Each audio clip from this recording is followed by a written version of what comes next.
U.S. President Joe Biden just issued his first ever presidential pardons, and in this, to me, seems to be some corruption that doesn't just speak to Joe Biden, but speaks to the United States and the Western world in general. We've been telling you this for years, and today I'm going to expand on why countries that you wouldn't move to are no more corrupt than the one that you're living in now.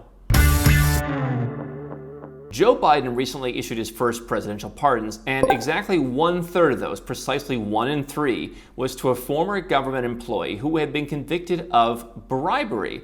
And my thought on this is, this sounds like something that could potentially be corrupt. Now, no doubt, as someone who's politically homeless, I'm not only against Joe Biden, I'm sure pretty much every president of the United States has some corruption in their pardons. But the idea that 1/3 of the people in this first batch were people who had worked for the government, there's some kind of relationship there. You work for the government, I work for the government.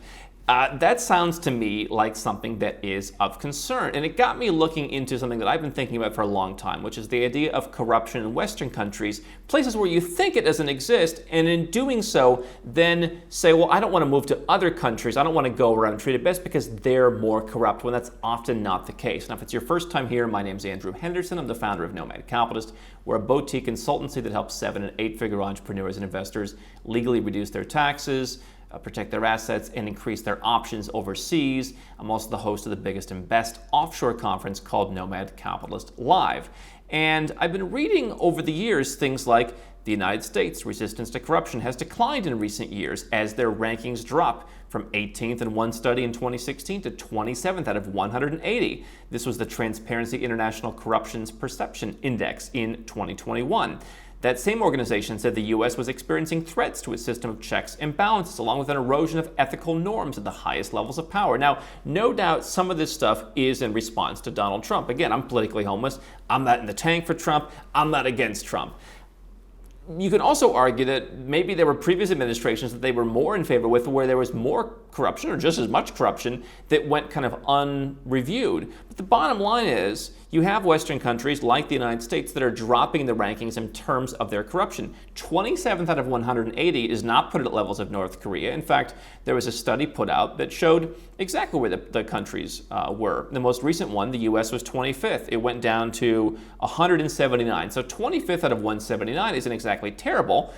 But then again, we've never been telling you to move to North Korea, Haiti, Libya, Sudan, or Equatorial Guinea. You've never heard those countries come out of our mouth, other than, hey, maybe they have one of the world's worst passports. And so you have this impression of your country that I don't want to move in one of those other countries that Andrew talks about because there's corruption. And yet, what I've always said is if it costs $1 billion to be elected president of your country had some institutionalized corruption. My comment when it came to Joe Biden was, how about a little bit more focus on the corruption in your own country, in the West tending to be at higher levels, rather than, hey, I went to Costa Rica and the police pulled me over and asked for $10. You know, if we're comparing corruption, I think I'd rather be asked for $10 because, by the way, I don't think I've ever experienced that by and large. Certainly, I've talked to people who, they're driving through a checkpoint and they get asked for $20. Some people have told stories about how they actually did have a couple beers, maybe one too many, and, we can argue about that. But do I want a country where, you name it, there's systemic high-level corruption? You probably don't want to live in that kind of country. It's probably what's leading to a lot of the problems, which is why Western countries are becoming less economically free, why they are becoming worse and worse places to live. They are dropping in other rankings. The FBI says it recognizes public corruption its top criminal investigative priority. In 2019, there was a report that argued that the United States was becoming increasingly corrupt. Again, they pointed to the Trump administration. Okay, you could say some of these people are playing politics. I'm sure there's others that would point to the Obama administration, the Bush administration, whatever. But they also point to the causes of the Great Recession, the failure of the Boeing 737 MAX, and the college admissions bribery scandal.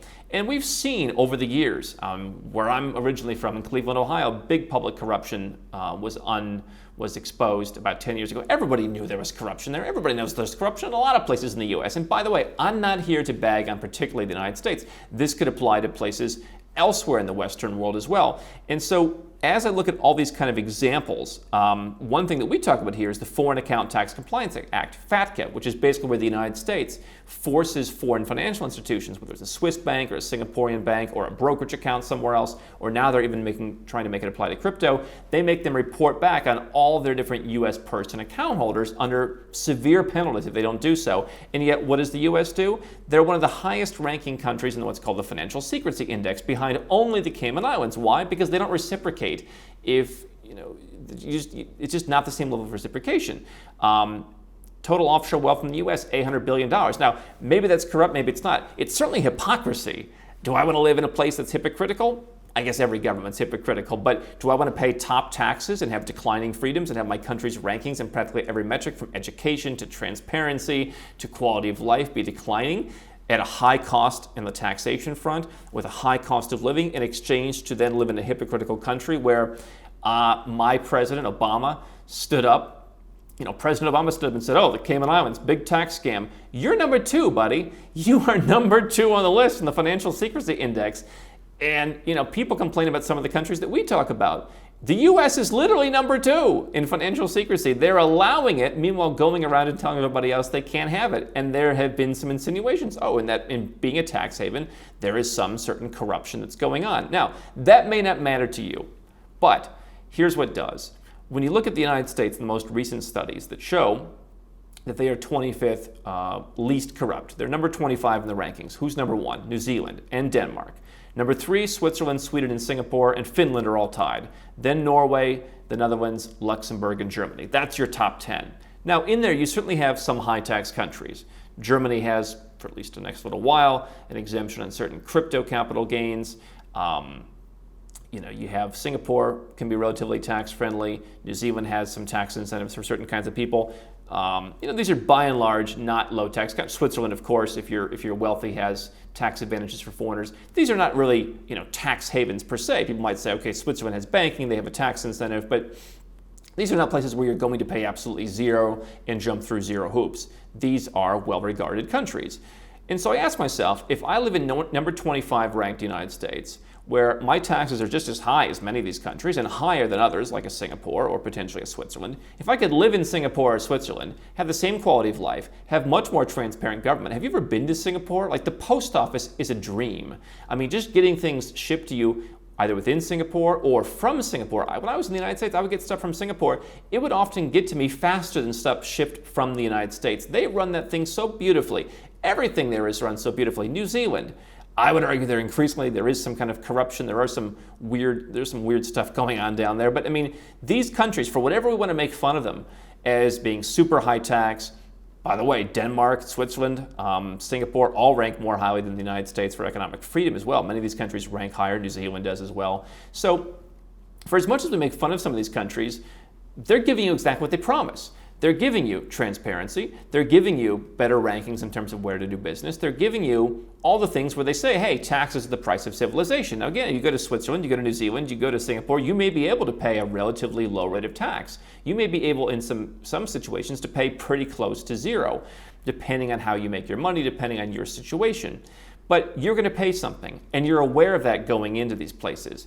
The United States, you're paying a lot of tax. You get practically no social services. You get roads that are crumbling. You get a passport that, according to our Nomad Passport Index, ranks 41st in the world. Now, again, this is not saying they're number 170 Haiti, but you never thought you were as bad as Haiti. But did you think that Norway was beating you so substantially? Did you think Luxembourg was beating you? They have the number 1 passport in the Nomad Passport Index. Did you ever stop and think that you are paying 40 to 50% taxation if you're a successful person to get a country where you get basically nothing in return? You get a government that's increasingly corrupt. You get a government that's increasingly hypocritical. You have a passport that's been in decline. You're declining on all the studies. And maybe you wonder, is there some corruption that's involved in that? Maybe some of our leaders are selling us out. Now, listen, I'm not here to make political commentary. I'm here to say, if you're ranked number 25th in this, and 27th in that, and 41st in that, and 72nd over there, freedom of speech has really been declining. You can argue again, oh, well, they're just picking on Trump. But the statistics are all trending in the right direction, or the wrong direction, and I've been following this since looking at the Economic Freedom Index for the first time in 1996. the U.S. is heading in the wrong direction. Some other Western countries, Canada, by the way, isn't doing that well either. You still see New Zealand, and I think I could make some arguments against them, but there is less systemic corruption. I mean, Singapore, forget it. Switzerland, forget it. These are countries where they deliver what is advertised on the tin, as they say. Here's what you're getting. Norway's not hiding the fact that they have high taxes. Politicians in the U.S. try, our taxes are rather low. Do you know who has some of the lowest taxes in the OECD, the lobbying group of high tax countries that goes around and bullies the rest of the world? Do you know who's basically last on their list of taxation? Colombia. And yet many people who watch our content say, well, but Colombia, very high taxes. Yes, the taxes are relatively high. There are some certain carve-outs, and it's actually rather difficult, much more so than in a country like Finland or Norway, the Netherlands, to fall into their tax net. And so you can invest there, you can live there, and you can stay out of that tax net. And even if you fall into the tax net, yes, it will be a pain, but it's lower than most of the other countries in the high tax lobbying group. People pick on Colombia, and many of these people are Americans, and they think, our country's moderate tax. Well, no, the U.S. ranks higher than Colombia and a number of other countries for taxation. It's just, you're not getting what's advertised. There is this idea, and here's what I want to push. If you like living in the US, if you like living in Canada, if you like living in Singapore, listen, if you like living in Equatorial Guinea, who am I to argue with you? And I'm not. But I at least want you to live there saying, you know what? I pay 43% of my income, I get practically nothing in return, and the culture calls me a leech because they think that I'm Jeff Bezos. They think I've got the loopholes Jeff Bezos does. If you don't mind living in a place where you're paying that level, where the culture's against you, where the politicians are against you, where you don't get much of anything in return, your government is about as corrupt, where's the map here? Your government is similar levels of corruption of some Eastern European countries like Romania or Turkey, countries that people who watch this very channel, I wouldn't go to Turkey. Yeah, they're really not much worse. I mean, Spain, who thinks Spain's running a good government? Like, really? Like, that's the model, Spain? You're tied with Spain. You might as well go to Poland. I mean, Malaysia, Chile. Uruguay beats you. I mean, understand where you are is my point. And if you live in the United States and you say, or any kind of Canada following, if you live in these places and you're like, hey, listen, I get it. I'm not getting what I'm paying for. The politicians are out to get me. And I'm okay with that. That's the price of admission. Hey, fully respect that. But what I tire of hearing is someone who preaches to go where you're treated best is saying, hey, here's a solution. Malaysia, great lifestyle, great tax policy. They leave you alone. I've never been stopped by, in all my years here, the police have never bothered me. I've been to Turkey, police never bother. Lockdowns in Turkey, police are there, people are walking around. I live in these places. I spend my time in these places. Malaysia, you can't go there. Well, maybe if you're going to start a billion-dollar enterprise, maybe some of these countries would be a little bit different. But I'm not asking you to start a billion-dollar enterprise. I'm asking you to start your billion-dollar enterprise somewhere else and live for where is good for living. And are you going to see any day-to-day corruption that exists? Probably not. On top of that, it's going to be perhaps a different kind of corruption that you're seeing that maybe is less harmful to society overall. And oh, by the way, it's really no more corrupt when the experts rank them than where you are right now. So to say, I wouldn't go to this country or that country because it's corrupt is fine if your country ranks more highly. If you live in Singapore, by all means, if corruption's your issue, if you think your government, if you're looking for good government, you probably don't do much better than Singapore. And so you get to talk. It's like, Gary Vee says, hey, you're doing worse than I am? I don't need to hear your bit. Zuckerberg wants to criticize me? Step right up. I will listen to Singapore criticizing countries as corrupt. I'm tired of hearing the U.S. Telling other countries, they're corrupt. We're going to do this. We're going to do that. We're taking action. We're going down to El Salvador and telling them they shouldn't have Bitcoin as their currency. Why don't you guys get your own house in order first? And if you're a consumer, if you're an entrepreneur or investor and you're sitting there saying, I'm in the best country, I'm just here to remind you you're not. Now, I know for some people that comes off as, this guy hates the U.S. No. Obviously, yes, if you gave me a choice to live in the United States or Yemen, I guess I'll take the United States. But you know what? That's not the choice that I have. I have the choice of all of the 179 countries, and of course, some others that aren't on this list. Those are my choices. And I can pick whether I want to go to the highest tax, least corrupt, place where I get everything taken care of for me, like a Denmark. I can choose whether I want to go somewhere in the middle, like a Switzerland or Singapore. I can choose if I want to fend for myself somewhat and just have total freedom, like some countries in Latin America or Eastern Europe or Southeast Asia. I get to choose. It is not the United States versus Sudan. It is the United States, Canada, Australia versus every other country in the world where they are probably scoring more highly than you are. And not only should you know that they're scoring more highly before you decide to stay there and pay their bill for not a lot in return, but you should know that before you decide that other countries aren't the ones that you're looking for. Let's have a level playing field.